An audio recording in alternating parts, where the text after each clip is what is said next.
I lit the last candle at 7 and checked the clock again. Claire was already 40 minutes late. I stared at the dinner I had made, then at the empty chair across from me. 4 years of marriage had taught me how to make excuses before she even offered them. Work was busy. Her father needed her. A client called. Traffic was bad. I picked up my phone and typed, "Are you close?" Before I could send it, the front door opened. "Ethan?" "I'm in the dining room." Claire stepped inside, still wearing her office coat. "Why are all the lights off?" "Because candles work better in the dark." She looked at the table and stopped. "Oh." I smiled. "Happy anniversary." Her eyes widened. "That's tonight?" The smile stayed on my face because I had practiced keeping it there. 4 years today. "Ethan, I'm sorry." "It's fine." "No, it isn't." She dropped her bag onto a chair. "I knew the date. I just had meetings all day. I figured. You cooked. Your favorite." She sat down slowly. "You didn't have to do all this." "I wanted to." That answer made something tighten in my chest. I always wanted to. She was always surprised. I poured her wine. Claire reached for the glass. "I really am sorry." "Then eat before it gets cold." She gave me a tired smile. "You're too patient with me." I almost said, "Someone has to be." Instead, I asked, "How was work?" "Terrible. Dad wants the harbor project revised again." Victor changes his mind when he's nervous. "I know. You wanted to look at the numbers later?" She laughed softly. "See? Anniversary dinner. And you're still trying to fix my problems." "That's my charm." "No. Your charm is that you never complain." Her phone buzzed beside her plate. Claire looked down. I watched her face change. The tiredness vanished first. Then her lips parted. Her fingers froze around the wine glass. "Claire." She grabbed the phone. "What happened?" "Nothing." That didn't look like nothing. She locked the screen. "It's just a message." "From work." "No." I waited. She looked toward the kitchen instead of at me. "Who is it?" "Nobody important." I knew I should let it go. Instead, I asked, "Then why do you look like you've seen a ghost?" Her chair scraped back. "I need a minute." "Claire." I said I need a minute. She walked toward the bathroom with her phone in her hand. The door closed. I sat alone at the table, listening to the silence. Then I heard her voice through the wall. Low. Shaking. "Why did you come back now?" My hand stopped beside my glass. A pause followed. Then Claire whispered, "No, Adrian. You don't get to call after all these years and act like nothing happened." Adrian. I had heard that name only twice since our wedding. Once from Victor after too much whiskey. Once from Claire in her sleep. I stood, but my legs felt heavy. Her voice came again. "I'm married." Another pause. "No, don't say that." I moved closer to the hallway. Claire spoke even softer. "You should have stayed gone." The bathroom door opened. I stepped back before she saw where I had been standing. She returned to the dining room, pale and tense. I looked at her phone, then at her. Was that Adrian Vale? Claire went still. For 3 seconds, neither of us spoke. Finally, she sat down. "Yes." I swallowed. "What does he want?" Her eyes dropped to the candles between us. "He wants to see me." The room suddenly felt too small. I looked at the anniversary dinner she had forgotten and understood something I did not want to understand. Adrian had sent one message.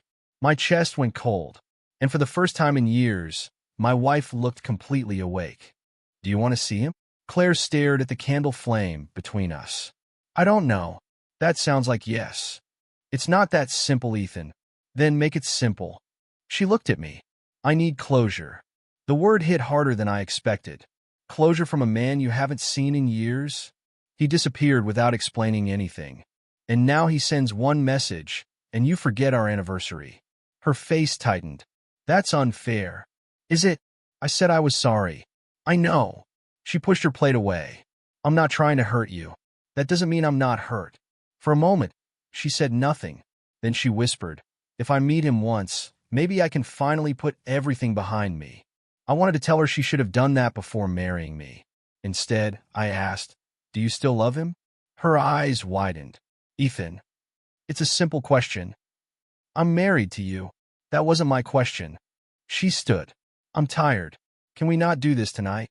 I watched her walk upstairs. Apparently, we can't do anything tonight. She stopped but didn't turn around. 2 days later, I stood beside Claire at Rowan Development's charity gala, pretending everything was normal. Lydia Park, Claire's cousin and executive assistant, handed me a drink. You look miserable. I'm wearing a tie. That's not what I meant. I know. She glanced toward Claire. Did something happen? Before I could answer, Claire froze beside me. I followed her stare. A tall man in a dark suit had just entered the ballroom. I knew before anyone said his name. Adrian Vale. Claire whispered, "Oh my God." My stomach tightened. You didn't know he was coming? No. Adrian saw her. Then he smiled. I had never seen Claire look nervous around anyone. Her fingers started shaking around her glass. He walked straight toward us. Claire. She breathed his name. Adrian. He looked at me next. So you're Ethan? I held out my hand. And you're late. His eyebrow lifted. For what? About 6 years, from what I understand. Claire touched my arm. Ethan. Adrian smiled as if I had entertained him.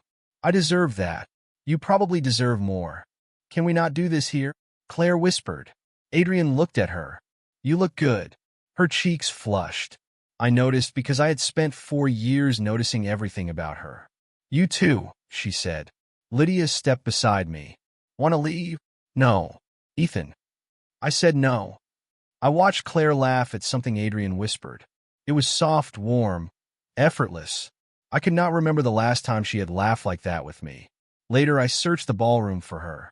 She was gone. I found the balcony door partly open.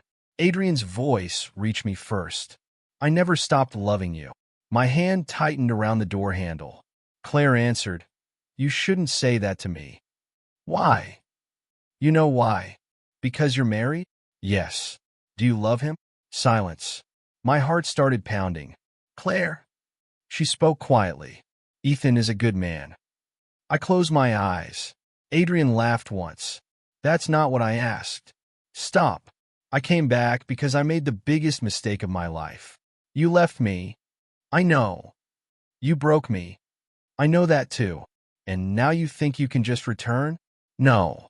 I think I can finally fight for you. I stepped away before I heard more. Lydia found me near the elevators. You heard them? Enough. I'm sorry. Don't be. My phone buzzed. Claire. I opened her message. I need to cancel our anniversary trip. Adrian needs help with something important. I'll explain later. Lydia read my face. What did she say? I locked my phone. She made her choice. Lydia's voice softened. What will you do? I don't know. Don't pretend this doesn't hurt. I'm not pretending. You are. You've done it since I met you. I looked toward the balcony. If Claire wants closure, I'll let her find it. And if she finds Adrian instead? The question settled in my chest. I looked at the message. Then maybe I'll stop waiting for my wife to choose me. Even then, I was not ready to admit what that choice meant. Claire came home after midnight 3 nights in a row.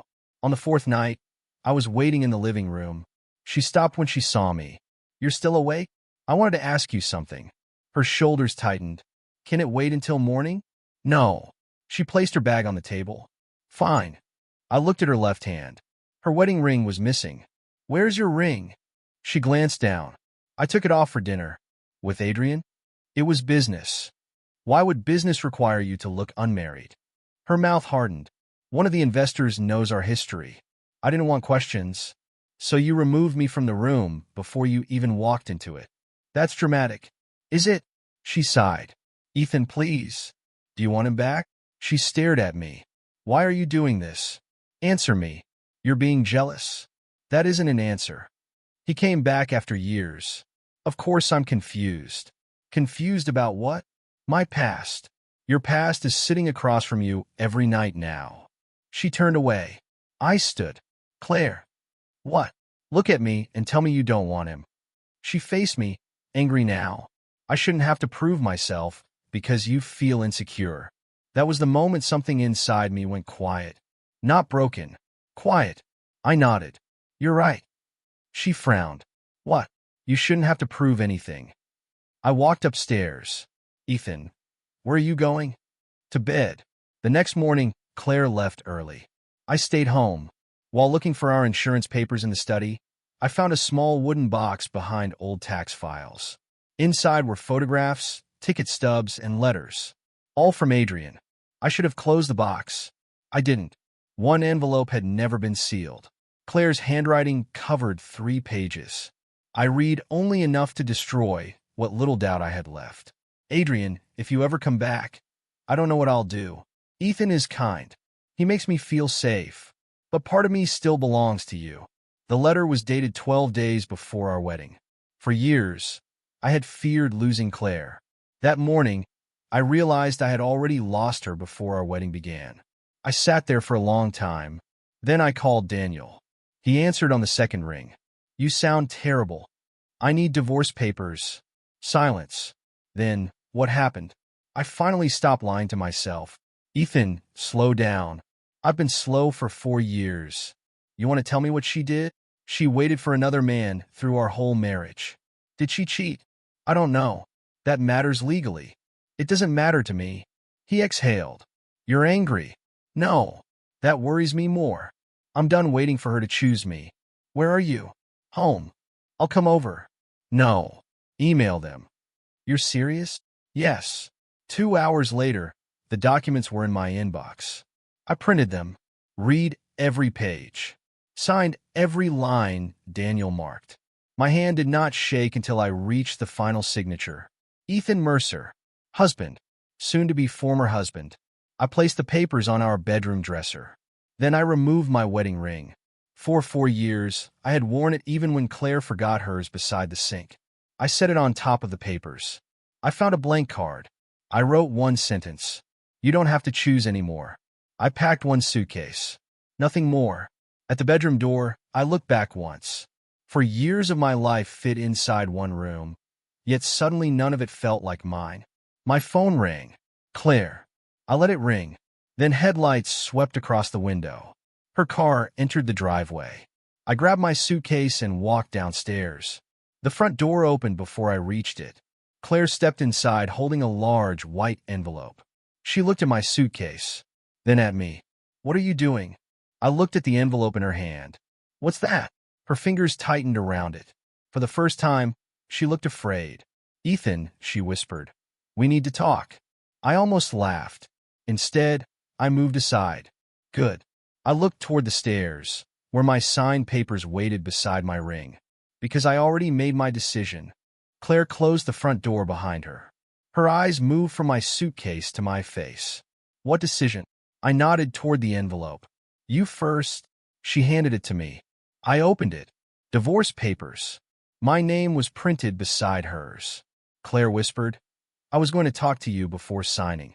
I laughed once. She frowned. Why are you laughing? I signed mine 2 hours ago. Her face emptied. What? They're upstairs. You already filed? No. Then don't. I looked at her. Ethan, wait. I know this looks terrible. It looks honest. I didn't want you to find out this way. Find out what? That you were planning to leave me? I wasn't sure. You had papers prepared.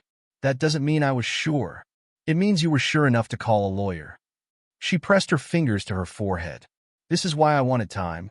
Time for what? To understand what I feel. For Adrian? For everything. I set her envelope on the table. Then understand it without me. Her head snapped up. You can't just walk away. I can. After 4 years? Yes. That easily? My jaw tightened. Don't call this easy. She went quiet. You forgot our anniversary. You took off your ring for him. You canceled our trip for him. Then I found the letter. Her face changed. What letter? The one you wrote 12 days before our wedding. She stepped back. You went through my things? I was looking for insurance papers. That box was private. So was our marriage. Ethan, you wrote that part of you still belonged to him. Her eyes filled. That was years ago. You still couldn't tell me you don't want him. I was confused. No. You were waiting. That isn't fair. What would be fair? She looked away. I asked, Did you ever love me? She closed her eyes. The silence hurt more than any answer. She said, I cared about you. That wasn't my question. You were there when Adrian left. I know. You stayed when I was impossible. I know. You made me feel safe. I swallowed. And, she whispered, I thought safe would become enough. Enough. That's not what I meant. It is. I tried, Ethan. I looked at her. For once, I believed her. That made it worse. You tried to love me? Tears slipped down her face. Yes. You should never have married me while trying. Then anger replaced the tears. So that's it? You get to act like I ruined everything alone? I didn't say that. You never pushed me. You never demanded anything. You kept giving and pretending you were fine. I wasn't pretending for you. Then who? For me. She stared at me. I kept thinking if I was patient enough, useful enough, good enough, eventually you'd look at me the way you looked at him. I picked up my suitcase. Claire grabbed my wrist. Don't go.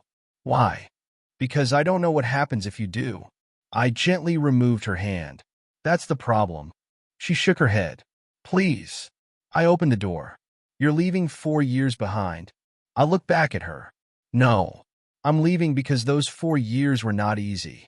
I walked outside. Nora was waiting in her car. When I got in, she looked at my face. Did she stop you? She tried. Did you change your mind? No. Nora started the engine. My phone began ringing. Claire. I watched it ring until it stopped. Then it rang again. And again. 12 times before we reached Nora's apartment. That night, I lay awake in her spare room. My phone stayed silent after midnight. For the first time in years, nobody needed me to fix anything. I thought that would feel peaceful. Instead, it felt terrifying.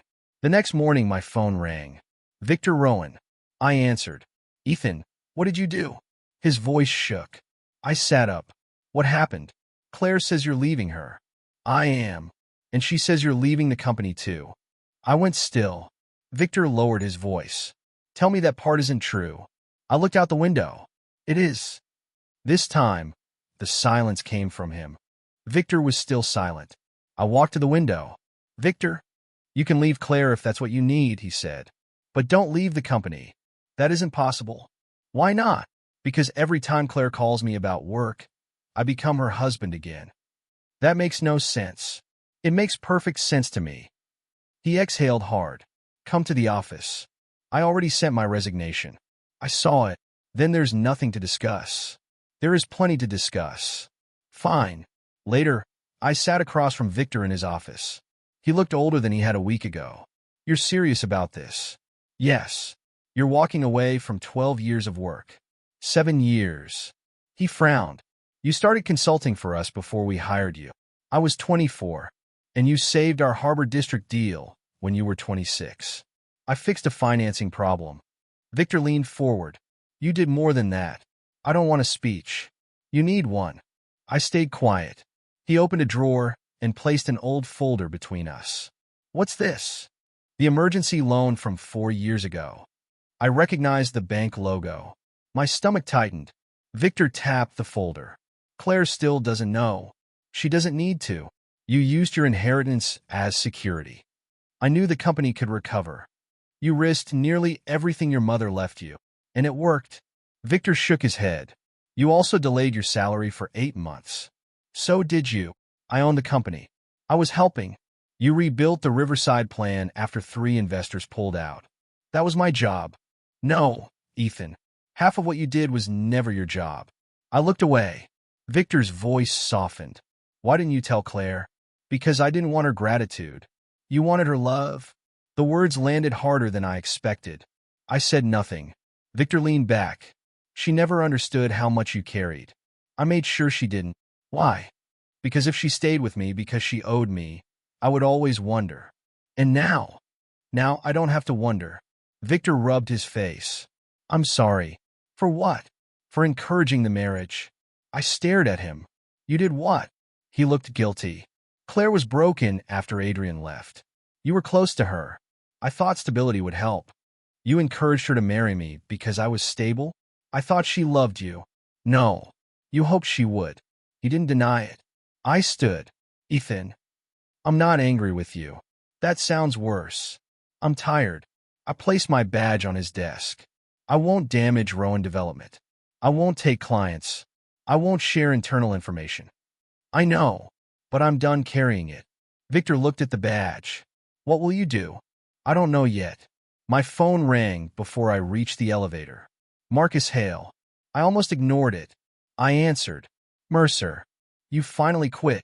How do you know? People talk. That was fast. I've been waiting 3 years to make you an offer. I stepped into the elevator. I'm not interested in fixing another family company. Marcus laughed. Good. I'm not offering you one. What are you offering? Waterfront restoration. Full project authority. Your team. Your decisions. I stopped breathing for a second. That project is real. Very. And you want me? I wanted you before Rowan started using you as invisible glue. The elevator doors opened. Send me the details. I already did. When I reached Nora's apartment, Claire was waiting outside. What are you doing here? I called you. I know. You resigned. Yes. Her eyes flashed. You didn't even discuss it with me. We're divorcing. That doesn't erase the company. No. My resignation does. She stared at me. Dad told me things. I went still. What things? The loan. Your inheritance. Riverside. Your salary. I said nothing. Her voice cracked. You could have told me. I looked at her for a long moment. You could have looked. She flinched. I didn't know. That's the point. Were you doing all of that for me? I thought I was. And now? I opened the apartment door. Now I'm going to find out what I can do for myself. Ethan. I looked back. She held my gaze, but she had no answer. For once, neither did I. Then my phone buzzed. Marcus had sent one line. The waterfront project is yours if you want it. I read it twice. For the first time in years, something was waiting for me that had nothing to do with Claire. I accepted Marcus's offer the next morning. When I called him, he answered before the second ring. So, I'm in. That sounded painful. I'm learning how to say yes to things that are for me. Marcus laughed. Good. Come in at 9. His office overlooked the riverfront site. Half the buildings were empty, but I could already see what they could become. Marcus handed me a folder. You have final authority on design, budget recommendations, and team structure. I stared at him. What? You look suspicious. At Rowan, every decision needed 3 meetings and Claire's approval. This isn't Rowan. I looked back at the plans. No, I said quietly. It isn't. A woman beside the window turned around. Marcus pointed toward her. This is Sophia Chun, our lead architect. She held out her hand. I've heard you're difficult. I shook it. That's a strange introduction. I prefer honest ones.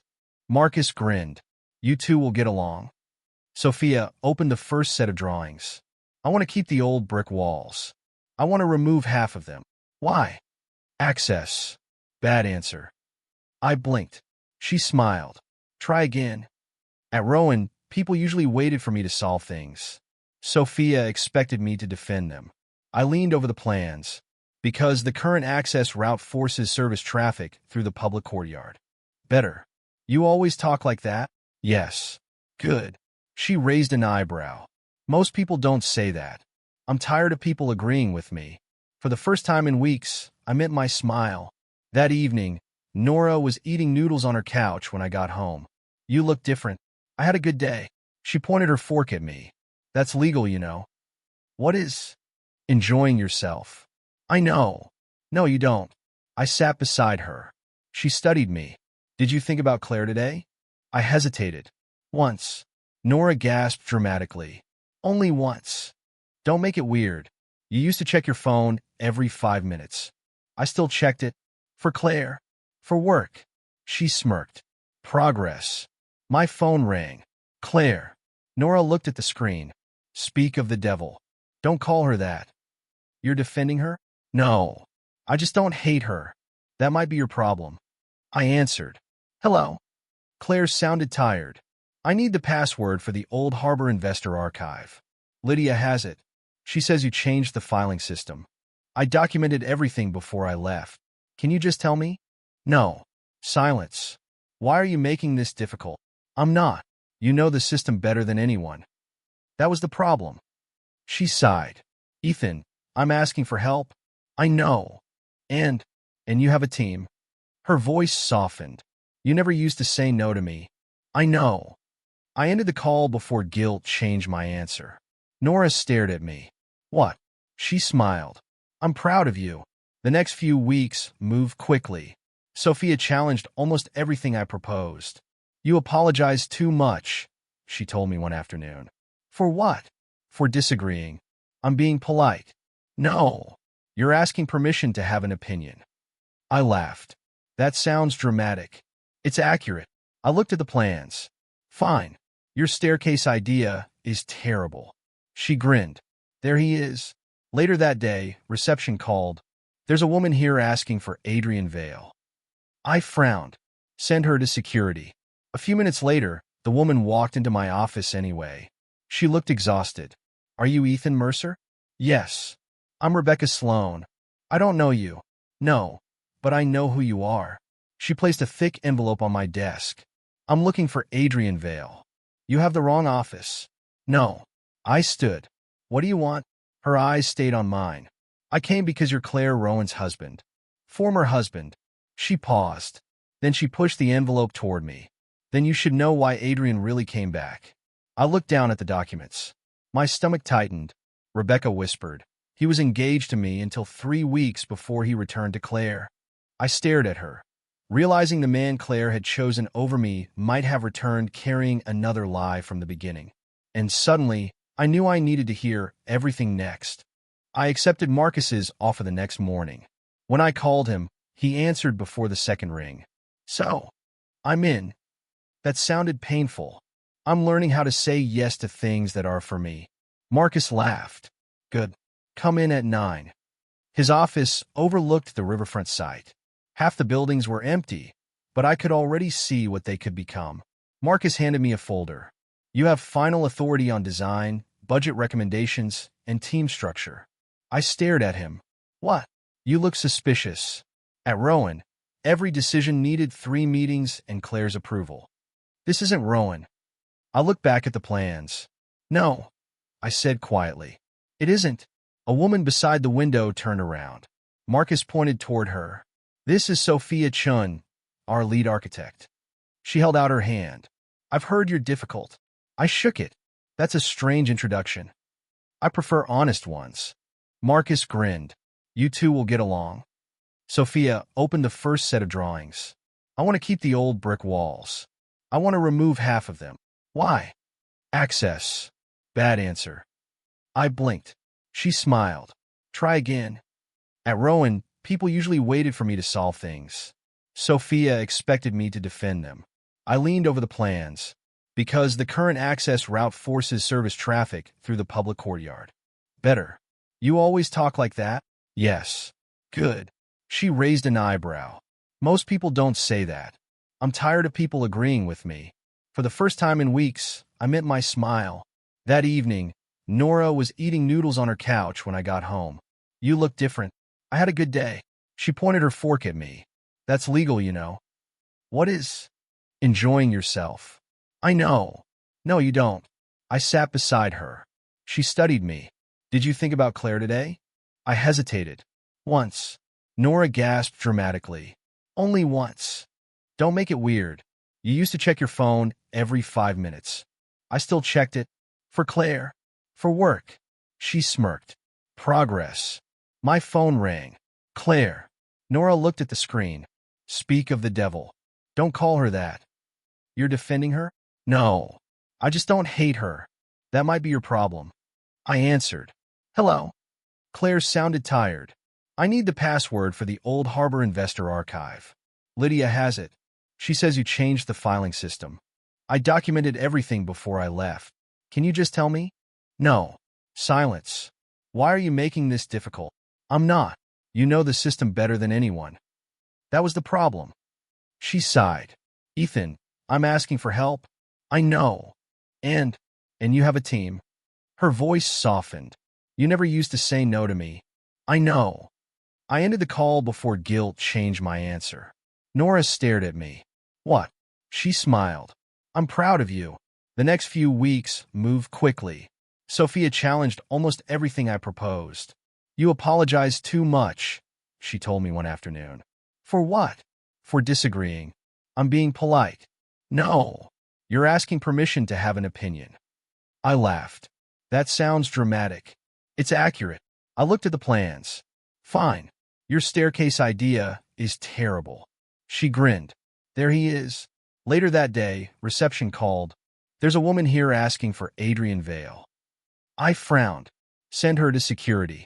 A few minutes later, the woman walked into my office anyway. She looked exhausted. Are you Ethan Mercer? Yes. I'm Rebecca Sloan. I don't know you. No. But I know who you are. She placed a thick envelope on my desk.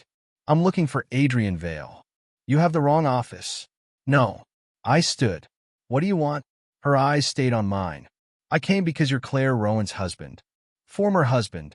She paused. Then she pushed the envelope toward me. Then you should know why Adrian really came back. I looked down at the documents. My stomach tightened. Rebecca whispered. He was engaged to me until 3 weeks before he returned to Claire. I stared at her, realizing the man Claire had chosen over me might have returned carrying another lie from the beginning. And suddenly, I knew I needed to hear everything next. Claire stared at me in the hospital hallway. What did you hear? I looked toward Victor's room. Not here. Ethan, please. Go home. Sleep. Don't sign anything tonight. Her jaw tightened. You always do this. Do what? Decide what I can handle. No. I spent 4 years deciding what I could carry for you. I'm done with that. She looked hurt. Then why did you come? Because your father collapsed. And because you still care. I never said I stopped caring. Her eyes filled, but I stepped back. Caring isn't the same as coming back. The next morning, Lydia met me at a coffee shop. She slid a flash drive across the table. What's on it? Payment records. Adrian pushed 3 transfers through consulting accounts. Were they approved? Technically. By Claire. She approved the first one. She says she never saw the other 2. You believe her? Yes. Can you prove anything criminal? Not yet. I called Rebecca. Can you meet me? I've been waiting. By noon, I had enough to understand the pattern. Not enough for court. Enough to scare me. That afternoon, Claire walked into my office. Sophia looked through the glass wall at us. You want privacy? She asked. Yes. Claire watched her leave. Who is she? My architect. She seems comfortable with you. I stared at Claire. You came here to discuss Adrian. Right. I placed copies of Rebecca's documents on the desk. Read these. Claire sat down. Her hand started shaking after the second page. He was engaged? Yes. He told me he hadn't been serious about anyone since me. That was a lie. She kept reading. When she reached the debt reports, she whispered, Oh God. Lydia found payments too. What payments? I showed her. She covered her mouth. I approved one consulting payment. The others? No. Then you need an independent audit. She pushed the papers away. How did I not see this? I didn't answer. She looked at me. Say it. What? That I was stupid. I don't think that. You warned me. I warned you once. You always saw things before I did. That's not a compliment anymore. I know. Then Claire whispered, Can we fix us? I felt nothing like the victory I once imagined. Only exhaustion. No. She blinked. Ethan, I'll help you protect the company. I'll give Daniel everything. Rebecca will speak if needed. But us? There is no us. Tears slipped down her cheeks. I made a mistake. You made choices. I was confused. And I was your husband. I know that now. I shook my head. That's the problem. You know it now. She stood. So you'll save my company, but not our marriage? I'm not saving your company. What do you call this? Giving you evidence. You could have stopped this earlier.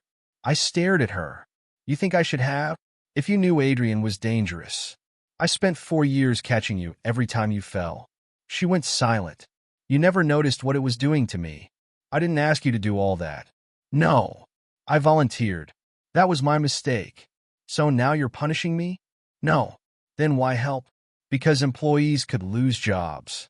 Because Victor could lose everything. Because doing the right thing doesn't mean I belong to you. Claire looked at the papers. Her voice broke. I thought if you still cared, maybe there was hope. There is hope. She looked up. For us. For you. That hurt her. I could see it. But I didn't take the words back. She gathered the documents. At the door, she turned. Will you answer if I need help? With the evidence, yes. And anything else? No. She nodded. For once, she accepted the boundary. An hour later, Lydia called. Her voice was panicked. Ethan, Adrian knows. Knows what? That Claire confronted the accounts. My chest tightened. What is he doing? He's blaming the transfers on you. I stood so fast my chair hit the wall. What? He says your old access proves you moved the money before leaving. I looked at the empty doorway Claire had walked through. Adrian wasn't running. He was attacking. And this time he had chosen me. Adrian's accusation reached the board before I did. Daniel called me at 7 the next morning. Don't go into Rowan alone. I wasn't planning to. He's claiming your old access was used to move the money. I left weeks ago. He knows that. Then why would anyone believe him? Because people panic when they see missing money. I rub my face. What do we have? Your resignation records. Server logs. Marcus's project records. Lydia's emails. And Rebecca? She'll testify. I stared out the window. Good. Daniel paused. You sound calm. I'm tired of being surprised. By 10, I was sitting in Rowan's emergency board meeting. Victor looked pale beside Claire. Adrian sat across from me. He smiled. Ethan. I said nothing. One board member opened a folder. Mr. Mercer, Mr. Vale claims several transfers originated through systems you managed. I managed them before I resigned. Adrian leaned back, which means you knew how to hide activity. Daniel spoke before I could. Careful. Adrian shrugged. I'm asking questions. No, I said. You're building a story. Claire looked at me. Adrian turned to her. You know Ethan was bitter. My jaw tightened. Claire whispered, stop. He lost his marriage and his position. I resigned. Adrian laughed. After Claire chose me, I almost smiled. That matters to you more than it matters to me. Daniel placed documents on the table. My client's access credentials were disabled the day he resigned. Adrian's expression changed. A board member asked, can that be confirmed? Lydia answered from the far end. Yes. Adrian looked at her. You're mistaken. No. She slid printed logs forward. These are server records. Daniel added another folder. And these are timestamps for the transfers. I watched Adrian's confidence thin. Marcus spoke next. Ethan was on my waterfront site during 2 of them. Adrian scoffed. That proves nothing. It proves he wasn't inside Rowan's network. You can access systems remotely. Daniel smiled. Not without credentials. Rebecca entered then. Adrian went white. What is she doing here? Rebecca sat beside Daniel, telling the truth. Adrian stood. This is ridiculous. She looked at him. You borrowed against our apartment. You lied about your company. You left me after learning Claire was getting more Rowan shares. That's personal. It becomes financial when you chase money with the same pattern. Claire closed her eyes. Adrian turned toward her. Claire, you know me. She opened her eyes slowly. I thought I did. Don't let them twist this. She looked at the audit records. Did you move the money? No. Did you tell me about Rebecca? That has nothing to do with this. That isn't an answer. His face hardened. You're really choosing him again? Claire looked at me, then back at Adrian. No. The room went silent. I'm choosing the truth. For the first time, I saw fear in Adrian's face. Claire pushed the documents toward the board. I approved one payment. I did not approve the others. I ignored warnings because I trusted him. Victor whispered, Claire. She looked at her father. I failed. I had never heard Claire admit failure without defending herself before then. The words seemed to cost her everything. The board voted for an independent investigation. Victor removed Claire as acting CEO until it was finished. Adrian was escorted out after security found evidence he had tried to delete files that morning. As he passed me, he hissed, You think you won? I met his eyes. No. He frowned. I think you lost. After the meeting, Victor stopped me. Come back. I knew what he meant. The company needs you. I looked at Claire. She stood alone beside the window. Once, that sight would have pulled me back. Not now. No. Victor's face fell. Why? Because leaving saved me. Claire looked over. She heard me. I walked toward the door. Months later, After investigators formally charged Adrian with fraud, Claire sent one message. "Can we meet once?" I almost deleted it. Then another message came. "I'm not asking you to come back. I have something that belongs to you." I stared at the screen.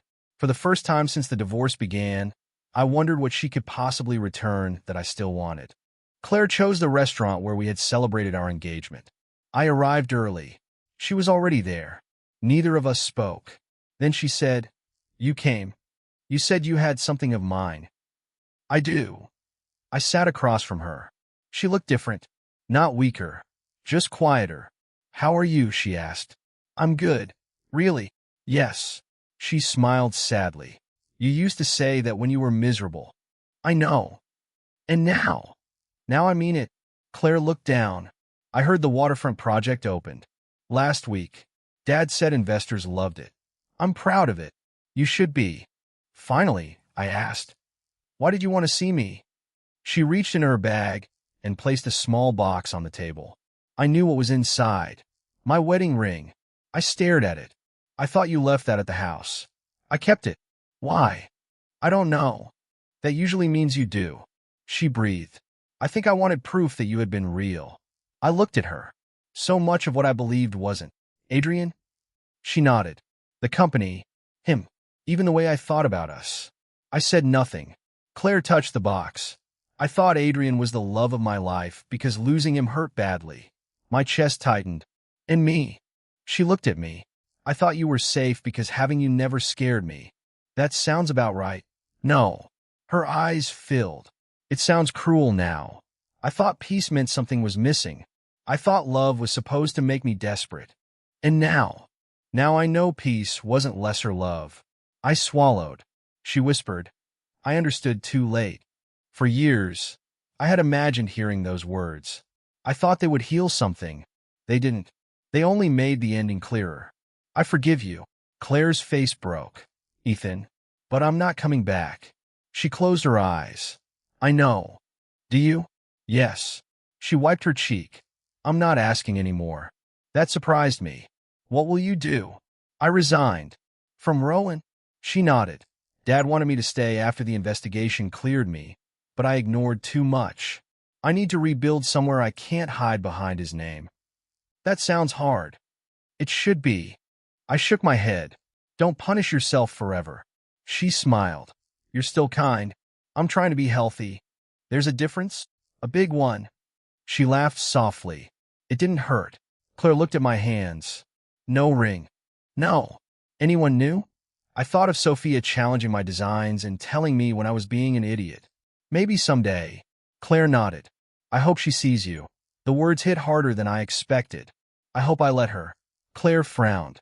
"What does that mean?" "It means this wasn't only your mistake. You didn't betray me." "No. But I disappeared inside our marriage. You gave me everything. That was the problem." She stared at me. "I kept giving because I thought sacrifice would make me impossible to leave." Her face crumpled. "I'm sorry. I know. I really am." "I know that too." I pushed the ring toward her. She looked confused. "You don't want it?" "No. It's yours." "It belonged to someone I'm not anymore." She closed the box. "So, this is goodbye." I stood. "I think it has to be." Claire stood too. "Ethan." I looked at her. "I did love you." I believed she meant it. Maybe she had. Just not in the way we needed. "I loved you too." Past tense. I smiled softly. "Some things change." She nodded through tears. I left the restaurant alone. Outside, my phone buzzed. Marcus had sent a message. "The funding is approved. Your firm can launch whenever you're ready." Then Sophia sent another. "Try not to name the company something boring." I laughed. The evening air felt cold and clean. For years, I had believed I was Adrian's replacement. Claire's safe choice. The man she settled for. But walking away taught me the truth. I was never a stand-in. I only became one when I agreed to live like one. I put my phone away walking. This time, I wasn't walking away from Claire. I was finally walking toward myself.